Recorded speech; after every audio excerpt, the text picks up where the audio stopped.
हाँ जी, नमस्कार। मैं राघवेंद्र सिंह। आज इस वीडियो में हम जानेंगे त्रिकोणमिति का परिचय। क्लास 10th में टेक्नोमेट्री एक्सरसाइज जो अध्याय हमारा 8 है, उसमें हम आज पहली वीडियो डाल रहे हैं जिसमें टेक्नोमेट्री का परिचय और साथ साथ में हम इसमें 2025 में जो प्रश्न पूछे गए हैं टेक्नोमेट्री से संबंधित अध्याय 1 से, उसके बारे में चर्चा करेंगे। जो हमारा अध्याय 8 है उसमें प्रश्नावली 8.1 से जो प्रश्न पूछे गए हैं उस पर चर्चा करेंगे। आइए देखते हैं टेक्नोमेट्री का परिचय। त्रिकोणमिति। त्रि मतलब होता है 3।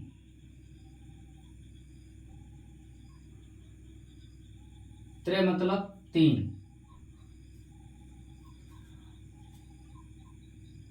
3 कोण।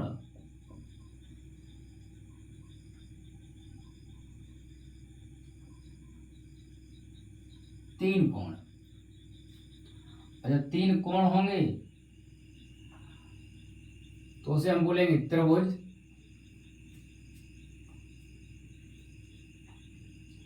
तो इससे पहले हम त्रिभुज के बारे में पढ़ेंगे। त्रिभुज क्या होता है।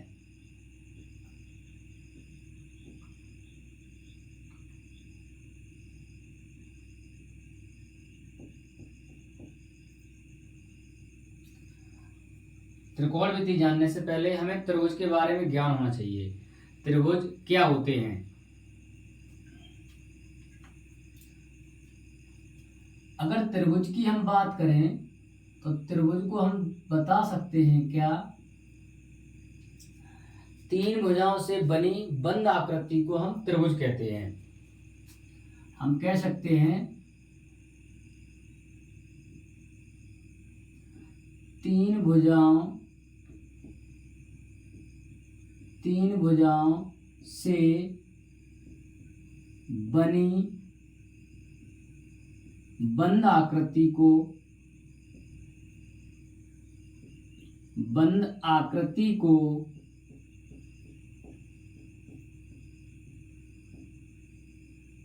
त्रिभुज कहते हैं। त्रिभुज कहते हैं। 3 भुजाओं की आकृति, कोई भी 3, एक भुजा मान लो ये है मेरे पास में, एक भुजा यहां से ये चली गई, एक भुजा यहां से ये चली गई। 3 भुजाओं से जो बंद आकृति होगी उसको हम त्रिभुज कहेंगे। 3 भुजाओं की जो बंद आकृति होगी उसे हम त्रिभुज कहेंगे। आखिरकार त्रिभुज कितने प्रकार के होते हैं।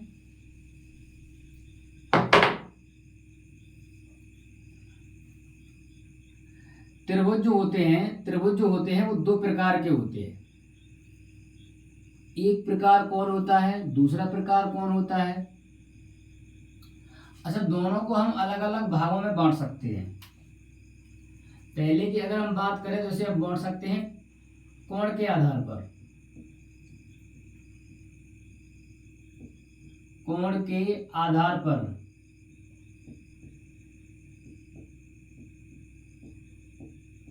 अगर हम दूसरे की बात करें, पॉइंट नंबर 2 की बात करें, तो हम बांट सकते हैं भुजाओं के आधार पर।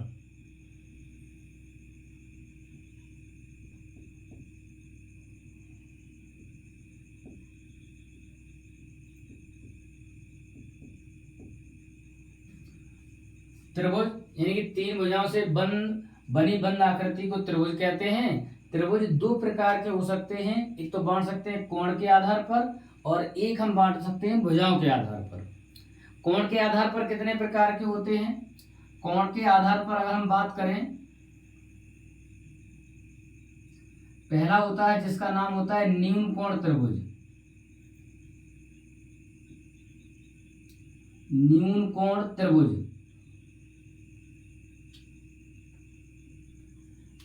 पहले की अगर हम चर्चा करें तो पहला हमारा हो जाएगा न्यून कोण त्रिभुज। अच्छा, क्या होता है न्यून कोण त्रिभुज।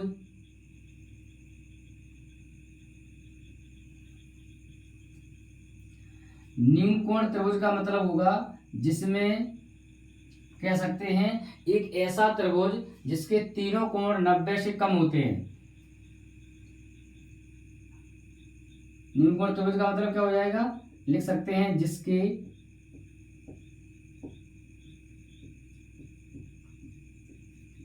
तीनों कोण क्या होते हैं, 90 से कम, यानी कि 90 डिग्री से कम हो। अगर 90 डिग्री से कम होंगे तो उसे हम क्या कहेंगे, न्यून कोण त्रिभुज कहेंगे। माना कि मेरे पास में त्रिभुज है, एक त्रिभुज है इस तरीके से, और इसे हम न्यून कोण त्रिभुज कहेंगे। ये मेरे पास मतलब 60 डिग्री है, यहाँ पर भी ये 60 डिग्री है, और यहाँ पर भी ये 60 डिग्री है। एक सबसे बड़ी बात होती है कि त्रिभुज के तीनों कोणों का योग 180 डिग्री होता है। तीनों कोणों का योग 180 डिग्री होता है। अब दूसरे हम त्रिभुज की बात करें, दूसरा हो जाएगा समकोण त्रिभुज। दूसरे की अगर हम बात करें तो दूसरा हमारा हो जाएगा समकोण त्रिभुज।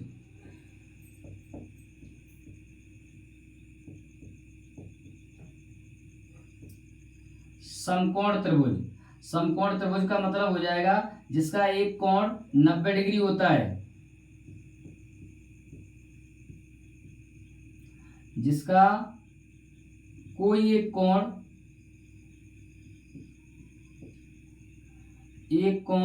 90 डिग्री होता है, तो उसे हम समकोण त्रिभुज कहते हैं। एक कोण 90 डिग्री होता है इस तरीके से, ये 90 डिग्री, और जरूरी नहीं कि यही वाला कोण 90 डिग्री हो, दूसरा भी हो सकता है,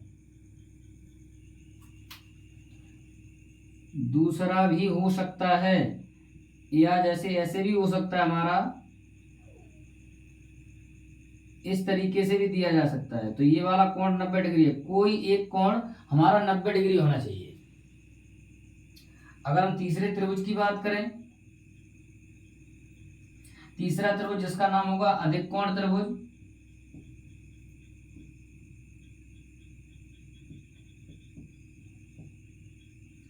अधिक कोण त्रिभुज,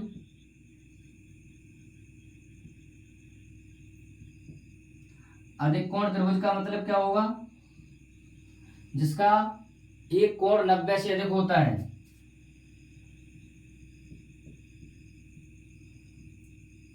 जिसका एक कोण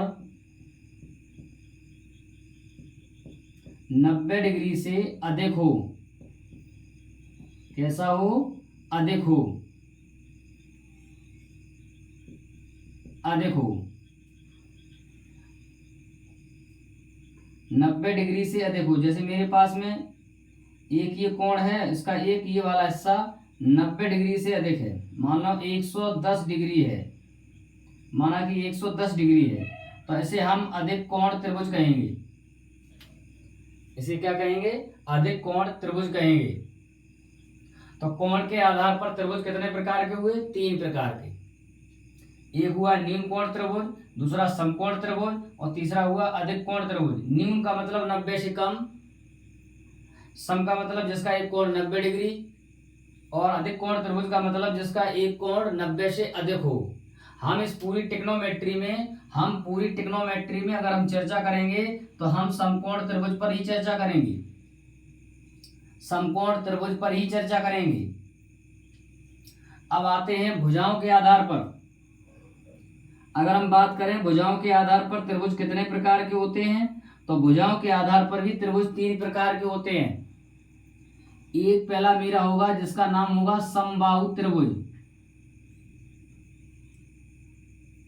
एक मेरा जिसका नाम समबाहु त्रिभुज। सम माने समान, बाहु माने भुजाएं, सम माने समान, बाहु माने भुजाएं। हम कह सकते हैं जिसकी सभी भुजाएं समान हों। एक ऐसा त्रिभुज जिसकी सभी भुजाएं समान हों, सभी भुजाएं समान हों। अगर समान होंगी तो कैसा त्रिभुज कहलाएगा? त्रिभुज कहलाएगा समबाहु। समबाहु त्रिभुज। प्रत्येक भुजा कैसी है? समान है, समबाहु त्रिभुज। दूसरे की बात करें, दूसरा हमारा कहलाएगा समुद्रबाहु त्रिभुज। समुद्रबाहु, सम माने समान, द्वय माने दो, जिसकी केवल दो भुजाएं समान हों, जिसकी केवल दो भुजाएं समान हों, तो हम कह सकते हैं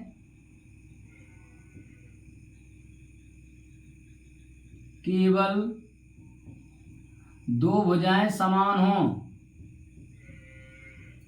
दो भुजाएं समान हों। कोई त्रिभुज है और उसकी केवल दो भुजाएं ही समान हैं तो समुद्रबाहु त्रिभुज कहलाएगा। तीसरा जिसका नाम होगा विषमबाहु त्रिभुज। विषमबाहु त्रिभुज, विषमबाहु का मतलब जिसकी कोई भी भुजा समान नहीं है। कह सकते हैं क्या? कोई भुजा समान नहीं है।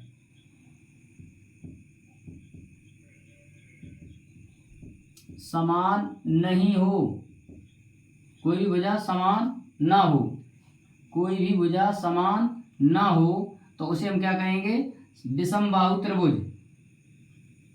उसे क्या कहेंगे? विषमबाहु त्रिभुज।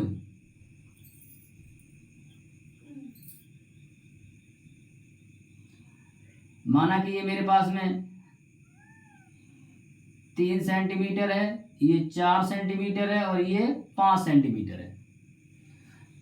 इसमें कह सकते हैं प्रत्येक भुजा मेरी जो पास में है 3 सेंटीमीटर, 3 सेंटीमीटर और 3 सेंटीमीटर। इसमें कह सकते हैं 3 सेंटीमीटर और 3 सेंटीमीटर। नीचे वाली भुजा मेरे पास में 4 सेंटीमीटर। इस तरीके से। तो ट्रिग्नोमेट्री जानने से पहले हमें, त्रिकोणमिति जानने से पहले हमें त्रिभुज के बारे में ज्ञान होना चाहिए। त्रिभुज यानी कि 3 भुजाओं से बनी बंद आकृति को हम त्रिभुज कहते हैं। त्रिभुजों का अगर हम वर्गीकरण करें तो त्रिभुज 2 प्रकार के हो सकते हैं, कोण के आधार पर और भुजाओं के आधार पर। कोण के आधार पर भी त्रिभुज 3 प्रकार के हैं और भुजाओं के आधार पर भी त्रिभुज 3 प्रकार के हैं। कोण के आधार पर त्रिभुज 3 प्रकार कौन है? न्यून कोण त्रिभुज, समकोण त्रिभुज और अधिक कोण त्रिभुज। भुजाओं के आधार पर अगर हम चर्चा करें तो भुजाओं के आधार पर त्रिभुज भी 3 प्रकार के हैं, समबाहु त्रिभुज, समुद्रबाहु त्रिभुज और विषमबाहु त्रिभुज। न्यून कोण त्रिभुज का मतलब जिसके तीनों कोण 90 डिग्री, न्यून कोण त्रिभुज का मतलब जिसके तीनों कोण 90 से कम हो। समकोण त्रिभुज का मतलब जिसका एक कोण 90 डिग्री हो। अधिक कोण त्रिभुज का मतलब जिसका एक कोण 90 से अधिक हो। समबाहु का मतलब सम माने समान, बाहु माने भुजाएं, जिसकी सभी भुजाएं समान है, समबाहु त्रिभुज। समुद्रबाहु का मतलब जिसकी दो भुजाएं केवल समान हो। और विषमबाहु का मतलब जिसकी एक कोई भी भुजा समान ना हो तो उसे हम विषमबाहु त्रिभुज कहते हैं।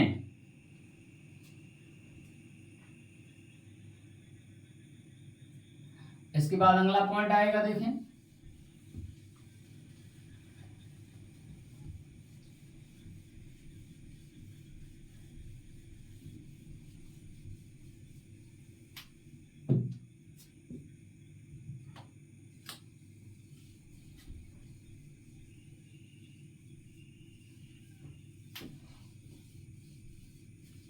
अब बात आती है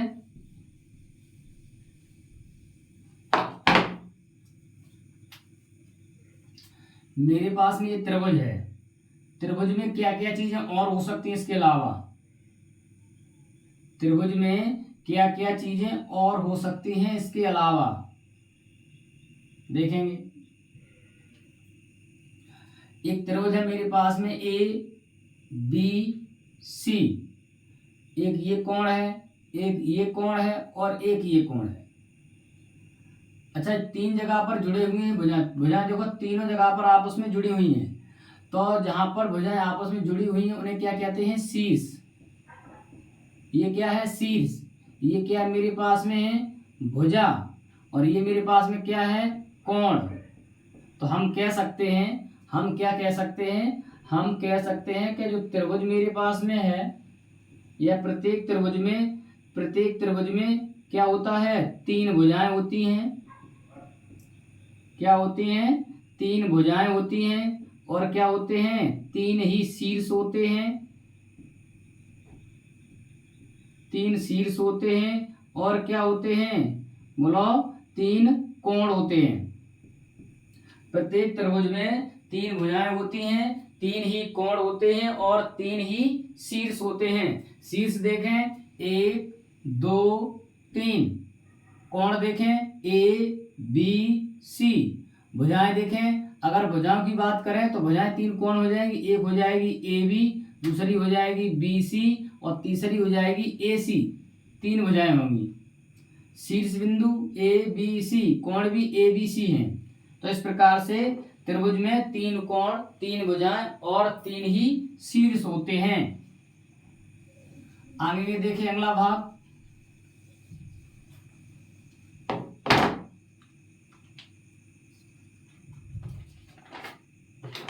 अब हम चर्चा करेंगे कि जिस पर हमें पढ़ना है, यानी कि त्रिभुज में हमने बात बताई थी, हमें क्या पढ़ना है, हमें पढ़ना है समकोण त्रिभुज। आखिरकार समकोण त्रिभुज में और क्या विशेषताएं हो सकती हैं। समकोण त्रिभुज,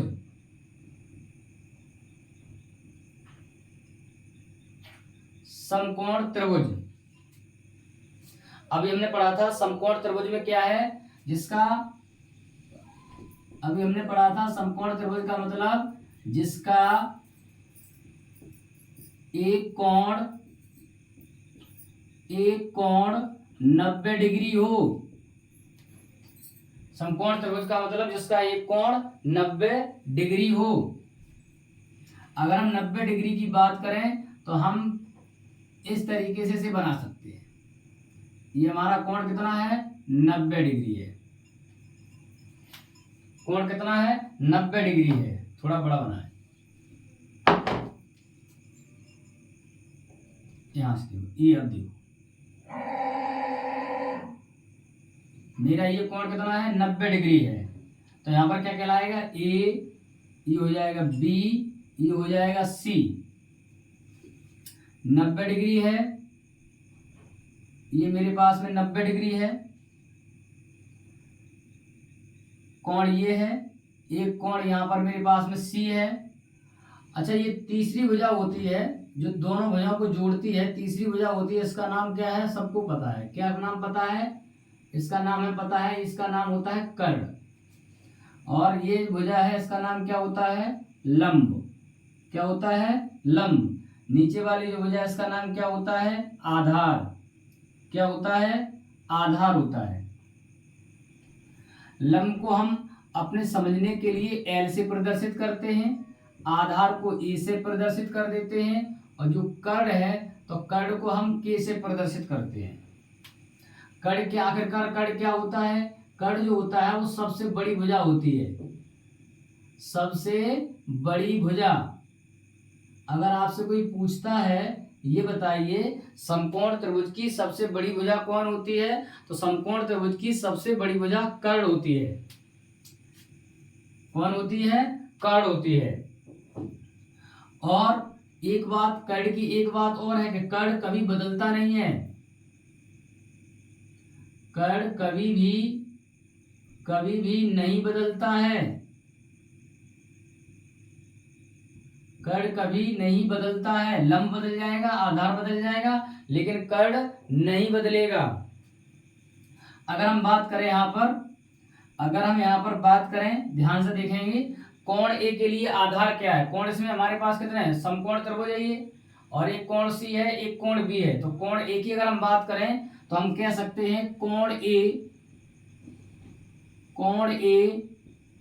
के लिए आधार, कोण ए के लिए आधार क्या हो जाएगा, देखेंगे कोण ए के लिए आधार हो जाएगा ए और बी। अगर कोण ए के लिए लंब की बात करें तो कह सकते हैं कोण ए के लिए लंब क्या हो जाएगा, लंब हो जाएगा बी और सी। तो कह सकते हैं बी सी। कोण क्या हो जाएगा, बी सी हो जाएगा। अगर हम कोण ऑफ सी की बात करें, आपसे पूछेगा परीक्षा में कि कोण सी पर ज्ञात कीजिए, तो कोण सी के लिए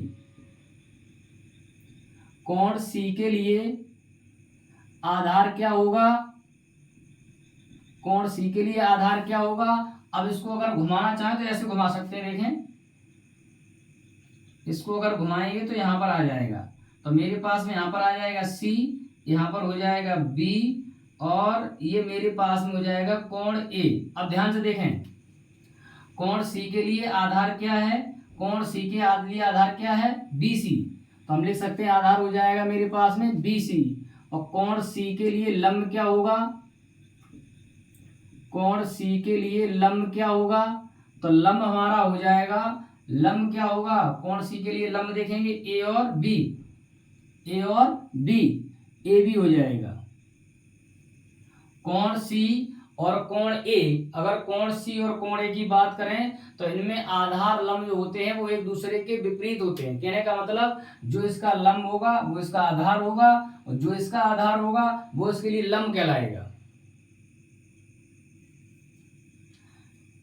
अब हम बात करेंगे इसके बाद में पाइथागोरस प्रमेय, क्योंकि आदि ट्रिग्नोमेट्री मेरी इसी पर डिपेंड है। पाइथागोरस प्रमेय,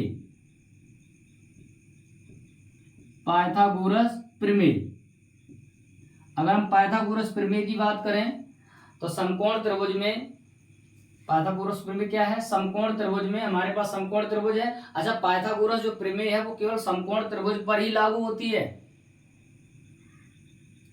पाइथागोरस ने बताया था जो प्रमेय हमारी है, यानी कि जो समकोण त्रिभुज है उसमें ही बताया था कि समकोण त्रिभुज पर पाइथागोरस जो प्रमेय है उसका मतलब क्या है कि समकोण त्रिभुज में सबसे बड़ी भुजा का वर्ग अन्य दो छोटी भुजाओं के वर्ग के बराबर होता है, वर्ग के योग के बराबर होता है।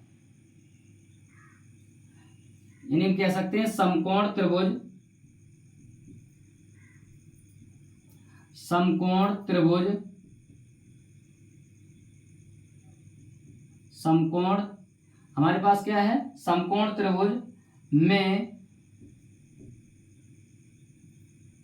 समकोण त्रिभुज में, अच्छा समकोण त्रिभुज क्या बताया उन्होंने, समकोण त्रिभुज में सबसे बड़ी भुजा, या कह सकते हैं उसकी दोनों छोटी भुजाओं के वर्गों का योग, उसकी दोनों छोटी भुजाओं के वर्गों का योग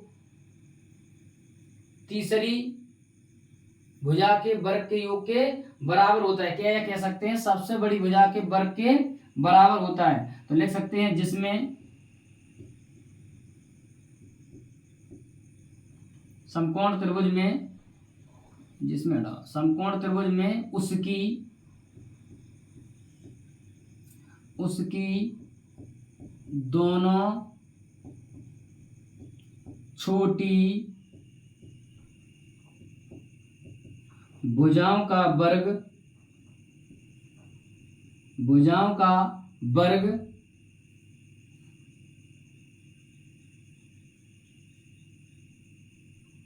वर्ग का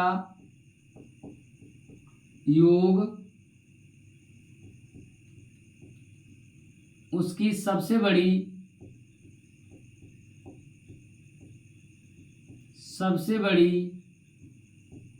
भुजा के वर्ग के बराबर होता है, बराबर होता है। जो समकोण त्रिभुज होता है तो समकोण त्रिभुज में जो उसकी छोटी जो भुजाएं हैं इन दोनों का जो वर्ग होता है वो तीसरी भुजा के वर्ग के बराबर होता है। तीसरी भुजा, सबसे बड़ी भुजा कौन है, सबसे बड़ी भुजा कौन है, कर्ण, यानी कि कर्ण के वर्ग के बराबर होता है।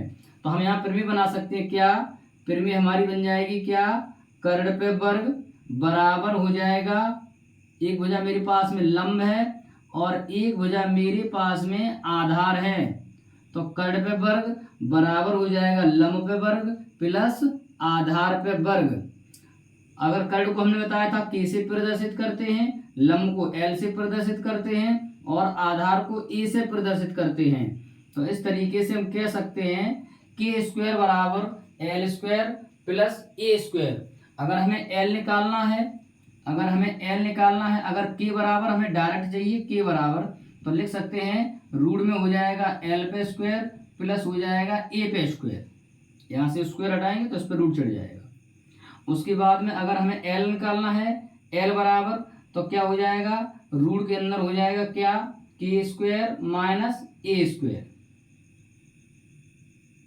और अगर हमें आधार निकालना है तो ए बराबर क्या हो जाएगा, रूट के अंदर हो जाएगा के स्क्वायर माइनस के हो जाएगा ए स्क्वायर, एल स्क्वायर। इस तरीके से हमारी पहली एक्सरसाइज जो है 8.a है वो हमारी इसी पर पूरी डिपेंड है।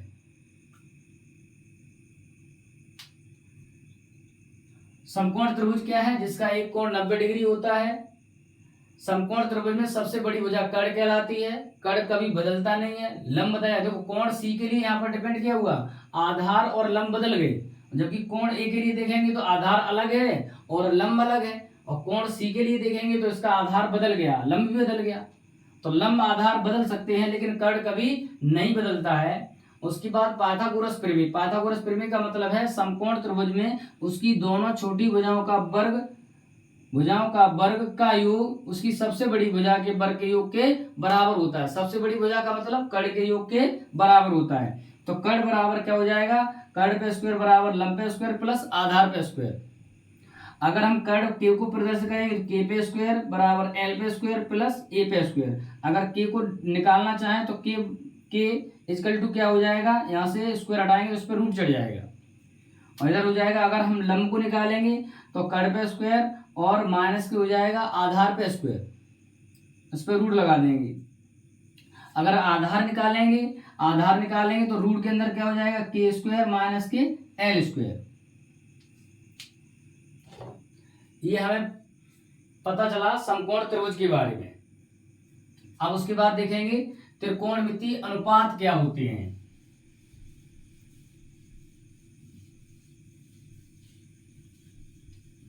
त्रिकोणमितीय अनुपात क्या होते हैं।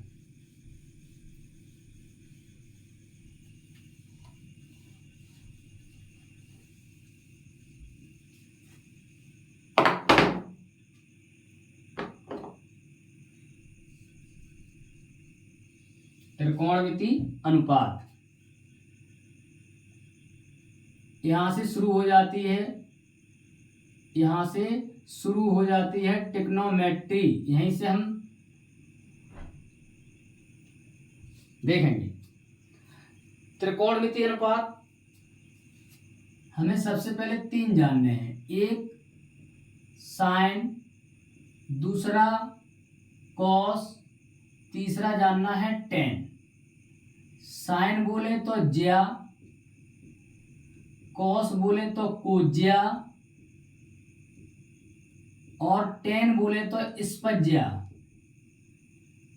टेन बोले तो स्पर्जा।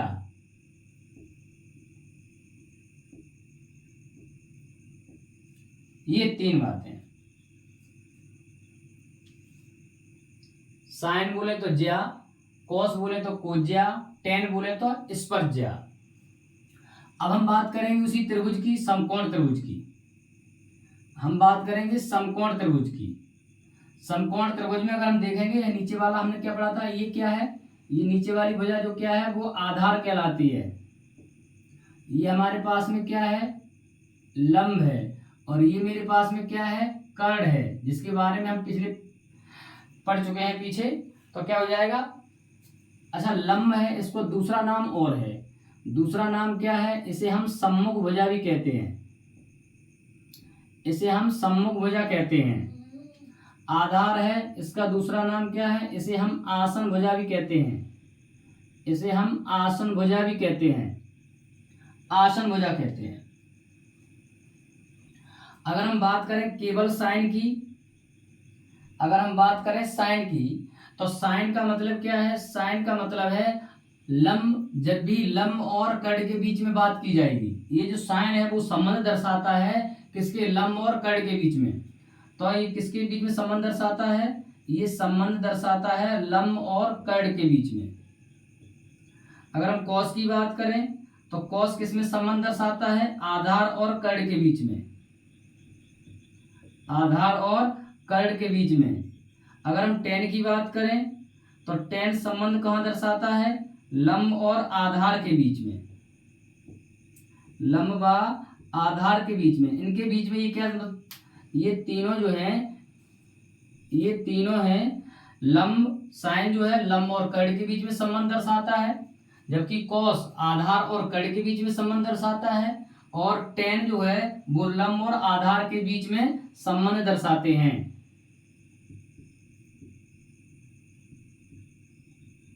के बीच संबंध दर्शाते हैं, ये संबंध दर्शाते हैं। अच्छा, यहां पर एक बात आई, जो कोण क्या है? कोण, अगर हम कोण की बात करें, जहां दो भुजाएं परस्पर मिलती हैं उसे हम क्या कहते हैं? कोण कहते हैं। पहले हमें कोण के बारे में भी जानना है। कोण क्या है? हम लिख सकते हैं जहां दो भुजाएं परस्पर मिलती हैं, परस्पर मिलती हैं, उसे कोण कहते हैं, उसे कोण कहते हैं। कोण को किससे प्रदर्शित करते हैं? तो हम कह सकते हैं इसे थीटा से प्रदर्शित करते हैं, इसे थीटा से प्रदर्शित करते हैं, इसे थीटा से प्रदर्शित करते हैं, इसे हम थीटा से प्रदर्शित करते हैं। और इसका मात्रक रेडियन या डिग्री सेल्सियस होता है। मात्रक की बात करें, मात्रक रेडियन या डिग्री, जैसे हम कहते हैं 30 डिग्री है, ये मेरे पास में 20 डिग्री है, ये मेरे पास में 45 डिग्री है, या कहीं कहीं पर इसे रेडियन भी बोला जाता है, तो इसका मात्रक डिग्री या रेडियन होता है। त्रिकोणमितीय अनुपात में कितने पढ़ेंगे हम? Sine, cos, tan. और भी है, इसके विपरीत भी होते हैं। अगर हमसे कहा जाए कि कर्ण और लंब के बीच में संबंध दर्शाना है तो कोसेक आएगा। अगर हमसे कहा जाए कर्ण और आधार के बीच में संबंध दर्शाना है तो सेक आ जाएगा। अगर हमें कहा जाए आधार और लंब के बीच में संबंध दर्शाना है तो हमारे पास में कोट आ जाएगा। आइए अब आगे देखते हैं। ये हो गए त्रिकोणमितीय अनुपात।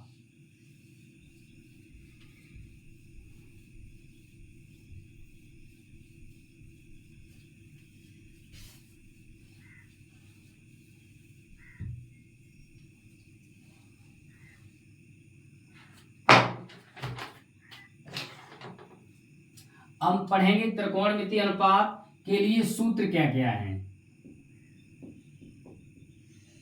के लिए सूत्र, त्रिकोणमितीय अनुपात के लिए सूत्र।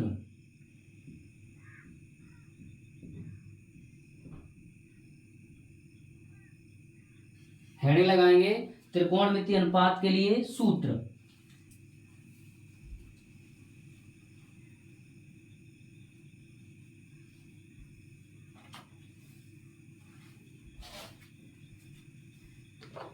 आप लोगों को ये दिख नहीं रहा है, थोड़ा नीचे लिखेंगे हम।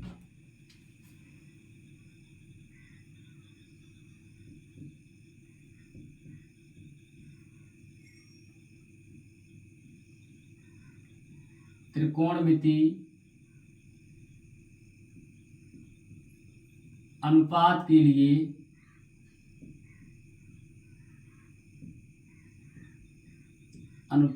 लिए सूत्र देखेंगे।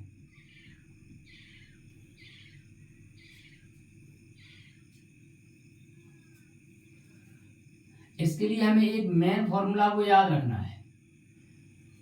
फॉर्मूला क्या है? फॉर्मूला हम पढ़ेंगे एल ए एल, यानी कि लाल, थोड़ा दूर दूर लिखेंगे, एल ए एल, लाल बटे के ए, यानी कि लाल बटे कक्का। हमें क्या याद रखना है? लाल बटे कक्का। तो यहां पर हम एल के ऊपर लिख सकते हैं साइन थीटा, इसके ऊपर लिख सकते हैं हम कॉस थीटा, इसके ऊपर लिख सकते हैं हम टेन थीटा। नीचे आ जाएंगे इनके उल्टे, तो उल्टे हमने अभी बताए थे, साइन का उल्टा हो जाएगा हमारे पास में कोसेक थीटा, उसके बाद हो जाएगा सेक थीटा, उसके बाद में हो जाएगा टेन थीटा। हमें केवल इतना याद रखना है, लाल बटे कक्का, ऊपर याद रखेंगे साइन कॉस टेन, नीचे कोसेक सेक कॉट। देखो हम इससे फॉर्मूला बनाएंगे, 12-13 फॉर्मूला बनाएंगे। पहले फॉर्मूला की अगर हम बात करें तो हम लिख सकते हैं यहाँ पर क्या, कि साइन थीटा बराबर एल बटे के। देखो साइन के नीचे क्या लिखा है, एल बटे के। तो इसका फॉर्मूला हो जाएगा एल बटे के। एल का मतलब क्या है, अभी हमने पढ़ा था, एल का मतलब क्या है, लंब, और के का मतलब क्या है, कर्ण। तो साइन का फॉर्मूला आ गया लंब बटे कर्ण। अगर हम दूसरे की बात करें, कॉस थीटा की हम बात करें, तो कॉस थीटा में देखो क्या है, कॉस थीटा में है ए बटे के। ए की बात करें तो हो जाएगा मेरे पास में आधार, और अगर हम के की बात करें तो नीचे हो जाएगा कर्ण। तो कॉस का फॉर्मूला हो जाएगा आधार बटे कर्ण। अगर हम तीसरे की चर्चा करें, किसकी, टेन थीटा, तो टेन थीटा बराबर, टेन के नीचे क्या है देखेंगे, एल बटे ए। एल का मतलब क्या है, लंब, एल का मतलब क्या है, लंब, और ए का मतलब क्या है, आधार, ए का मतलब क्या है, आधार। तो इसका फॉर्मूला हो जाएगा लंब बटे आधार। अब उसके बाद में देखेंगे, अब नीचे से स्टार्ट कर देंगे, नीचे से आ जाएंगे कोसेक थीटा। अब हम इसके बाद लिखेंगे कोसेक थीटा। अब इसको देखो के बटे एल, तो हम इसे लिखेंगे के बटे एल। के का मतलब क्या है, कर्ण, और कर्ण के नीचे क्या है, लंब। तो कोसेक का फॉर्मूला क्या आया, कर्ण बटे लंब। अब पांचवें की हम बात करेंगे, तो पांचवें की बात करेंगे क्या है, सेक थीटा। सेक को क्या लिख सकते हैं, के बटे ए। के मतलब कर्ण, ए मतलब आधार, तो इसका फॉर्मूला हो जाएगा कर्ण बटे आधार। अब हम बात करेंगे, इसके बाद हम बात करेंगे 6 नंबर में। 6 नंबर में क्या है, टेन, यहाँ पर कॉट आ जाएगा, माफ करें, यहाँ पर आ जाएगा कॉट थीटा। तो यहाँ पर क्या हो जाएगा, cot theta, cot theta. Cot का मतलब क्या हो जाएगा, ए बटे एल। ए का मतलब क्या हो जाएगा, आधार, और एल का मतलब क्या हो जाएगा, लंब। तो इसका फॉर्मूला हो जाएगा आधार बटे लंब। इस तरीके से हमें इस 6 फॉर्मूले प्राप्त हुए। साइन थीटा बराबर लंब बटे कर्ण, कॉस थीटा बराबर आधार बटे कर्ण, टेन थीटा बराबर लंब बटे आधार, कोसेक थीटा बराबर कर्ण बटे लंब, और सेक थीटा बराबर कर्ण बटे आधार, कॉट थीटा बराबर आधार बटे लंब। अब देखो इसी से हम 6 और बना लेंगे। अन्य क्या बनाएंगे, 1 नंबर में। अब आएगा देखो साइन थीटा, वहीं से फिर स्टार्ट करेंगे। साइन थीटा, साइन के नीचे क्या लिखा है, कोसेक थीटा, तो साइन का उल्टा होता है कोसेक थीटा, हम लिख सकते हैं कोसेक थीटा। अगर दूसरे नंबर की बात करें, दूसरे नंबर में अगर हम बात करेंगे कॉस थीटा, कॉस के नीचे क्या लिखा गया है, सेक थीटा, तो 1 बटे मेरे पास में हो जाएगा सेक थीटा। अगर हम तीसरे की बात करें, तीसरे की हम बात करें टेन थीटा, तीसरे की बात करें टेन थीटा, टेन के नीचे क्या लिखा है, कॉट थीटा, तो इसका मतलब हो जाएगा 1 बटे कॉट थीटा। 3 हो गए। उसके बाद में अगर हम चर्चा करेंगे, नीचे से स्टार्ट कर देंगे, तो यहाँ पर लिख देंगे हम क्या, कोसेक थीटा। कोसेक का उल्टा क्या हो जाएगा, इसके देखो क्या लिखा है, साइन थीटा, तो 1 बटे साइन थीटा। अगर हम बात करेंगे सेक थीटा, तो सेक के लिए क्या लिखा है, कॉस थीटा, तो इसका उल्टा हो जाएगा 1 बटे कॉस थीटा। अगर हम बात करें कॉट थीटा, अगर हम बात करें कॉट थीटा, तो 1 बटे क्या हो जाएगा, टेन थीटा, 1 बटे क्या हो जाएगा, टेन थीटा। केवल हमें लाल बटे कक्का से ही ये 12 फॉर्मूला मिले हैं। पहली प्रश्नावली हमारी इसी पर आधारित है, इन फॉर्मूलों पर। तो केवल हमें याद करना है लाल बटे कक्का, sine cos tan, cosec sec cot, इससे हमें 12 फॉर्मूला मिले हैं। अच्छा, दो अन्य फॉर्मूला हैं, टेन थीटा। टेन थीटा बराबर एक क्या होता है, साइन थीटा बटे में होता है कॉस थीटा। अच्छा, टेन थीटा बराबर साइन थीटा बटे कॉस थीटा क्यों होता है, टेन थीटा बराबर साइन थीटा बटे कॉस थीटा क्यों होता है, देखेंगे।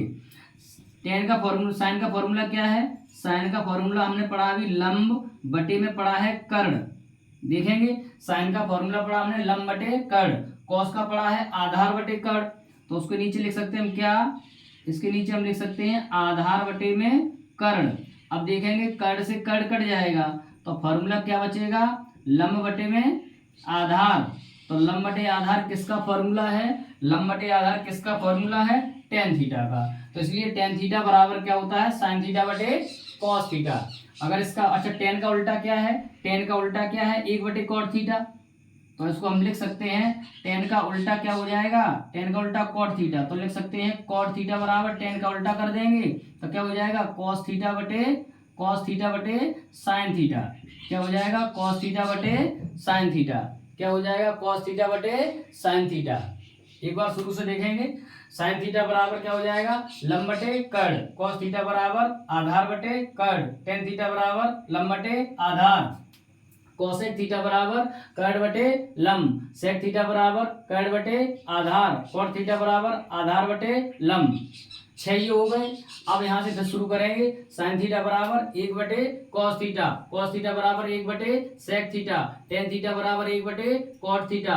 अब नीचे से स्टार्ट करेंगे। कोसेक थीटा बराबर 1 बटे साइन थीटा। सेक थीटा बराबर 1 बटे कॉस थीटा। और कॉट थीटा बराबर 1 बटे टेन थीटा। अब टेन को अगर देखेंगे तो टेन थीटा बराबर और फॉर्मूला क्या है? साइन थीटा बटे कॉस थीटा। कहां से निकला?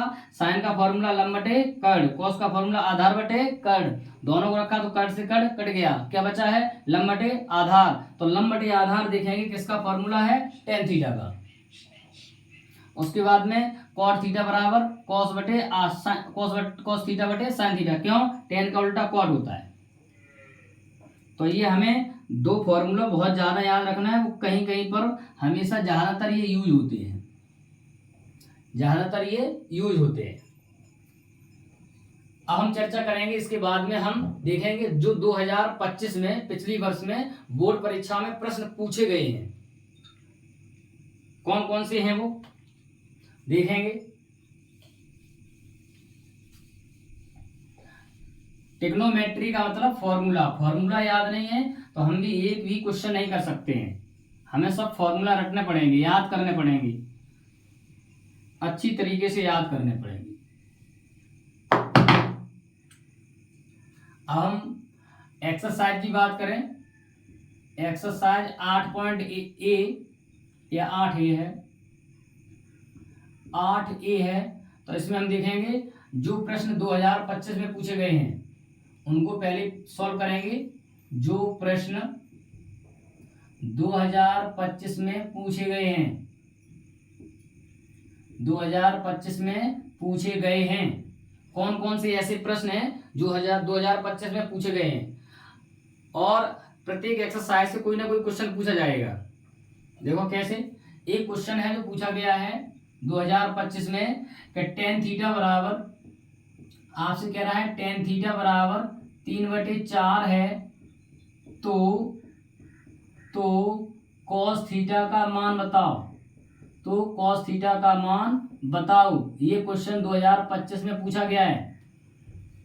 टेन थीटा बराबर 3/4 है तो कॉस थीटा का मान बताओ। हम क्या करेंगे? सबसे पहले हम लिखेंगे दिया है। सॉल्व करेंगे तो क्या लिखेंगे? दिया है। क्वेश्चन को जब हम सॉल्व करेंगे तो लिखेंगे दिया है। तो हम दिया क्या है मेरे पास में? हमें दिया है टेन थीटा बराबर 3/4। टेन थीटा का हमने फॉर्मूला क्या पढ़ा था? हमने फॉर्मूला पढ़ा था लंब और बटे में क्या पढ़ा था? आधार। टेन का फॉर्मूला क्या है? लंब बटे आधार। अब हम क्या करेंगे? हम त्रिभुज बनाएंगे। कौन सा त्रिभुज बनाएंगे? समकोण त्रिभुज बनाएंगे। यहाँ पर लिख देंगे ए, यहाँ लिखेंगे बी, यहाँ लिखेंगे सी। अब देखो लंब क्या इसमें हो जाएगा? लंब हमारे पास में ये है। लंब क्या है? 3। आधार कितना है? 4। हमें क्या निकालना है? कर्ण। तो हमने पाइथागोरस प्रमेय पढ़ी थी। तो यहाँ पर हम क्या लिख सकते हैं? हम लिख सकते हैं त्रिभुज ए बी सी में नीचे क्या लिख सकते हैं? प्रमेय अनुसार। क्या लिख सकते हैं? प्रमेय अनुसार। प्रमेय क्या हमने पढ़ी अभी? हमने प्रमेय पढ़ी है कर्ण पे वर्ग बराबर लंब पे वर्ग प्लस क्या पढ़ा है? आधार पे वर्ग। तो हमें क्या ज्ञात करना है? कर्ण पे वर्ग ज्ञात करना है। तो कर्ण ज्ञात करना है। लंब कितना हो जाएगा? 3 पे वर्ग। आधार कितना हो जाएगा? 4 पे वर्ग। तो हम के बराबर क्या निकाल सकते हैं? रूट के अंदर 3 का वर्ग 9, 4 का वर्ग 16। यहाँ से वर्ग हटाएंगे इस पर रूट चढ़ जाएगा। तो के बराबर 16 9 कितना जुड़ जाएंगे? 25 हो जाएंगे। तो के बराबर कितना आ जाएगा? बाहर निकालें कितना आ जाएगा? 5 आ जाएगा। कितना आ जाएगा? 5 आ जाएगा। यानी कि हमें तीसरी भुजा पता चल गई, जो सबसे बड़ी भुजा थी वो कितनी थी, 5 थी। अब उसने क्या पूछा है, उसने पूछा है हमें बताइए क्या कि कॉस थीटा बराबर क्या है। हमने देखे लाल बटे कक्का में कॉस कहाँ पर आता है, ए बटे के आता है। क्या आता है, ए बटे में के आता है। ए बोले तो आधार और के बोले तो कर्ण। के बोले तो क्या हो जाएगा, कर्ण हो जाएगा। आधार देखेंगे, हम देखेंगे त्रिभुज एबीसी में आधार हमारा कितना है, 4। कर्ण हमने कितना निकाला है, 5। तो हमारा cos थीटा का मान कितना आ गया है, 4/5। ये हमारे क्वेश्चन का क्या होगा, आंसर होगा। क्या होगा, आंसर होगा। कितना आंसर होगा, 4/5। इस तरीके के क्वेश्चन आपको बोर्ड परीक्षा में पूछे जाते हैं। ये 2025 में पूछा गया प्रश्न है। ये 2025 में पूछा गया प्रश्न है आपका।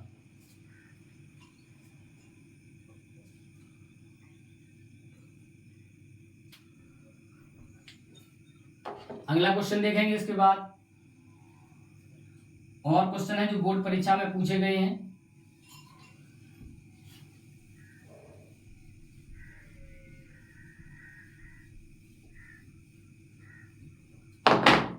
अगला क्वेश्चन दे दिया उसने क्या कि cos a बराबर है 5/13, 5/13। तो कह रहा है, तो पूछ रहा है उसने, क्या पूछ दिया, तो tan a का मान बताइए। तो tan a का मान बताओ। अगला क्वेश्चन ये भी पूछ दिया बोर्ड परीक्षा में, 2025 में पूछ दिया। देखेंगे cos a बराबर कितना है, 5/13।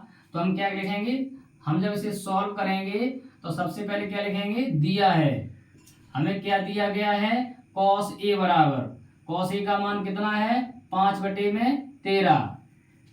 अब अगर हम त्रिभुज बनाना चाहें, समकोण त्रिभुज, तो समकोण त्रिभुज में देखेंगे, अच्छा cos का फॉर्मूला क्या हो जाएगा, अभी हमने पढ़ा था क्या, आधार बटे में क्या है, कर्ण है, आधार बटे कर्ण। यहाँ लिखेंगे a, ये b, ये c। आधार कितना है मेरे पास में, 5 है। कर्ण कितना है, 13 है। हमें क्या निकालना है इसमें, लंब। तो हम नीचे लिख सकते हैं क्या, क्या लिख सकते हैं बताओ, त्रिभुज ए बी सी में, ए बी सी में क्या है, नीचे लिख देंगे प्रमेय अनुसार। कौन सी प्रमेय, पाइथागोरस प्रमेय। प्रमेय अनुसार क्या हो जाएगा, हमें क्या चाहिए, लंब चाहिए। तो एल बराबर हमने क्या फॉर्मूला पढ़ा था, हमने पढ़ा था k पे स्क्वायर और माइनस पढ़ा था a पे स्क्वायर।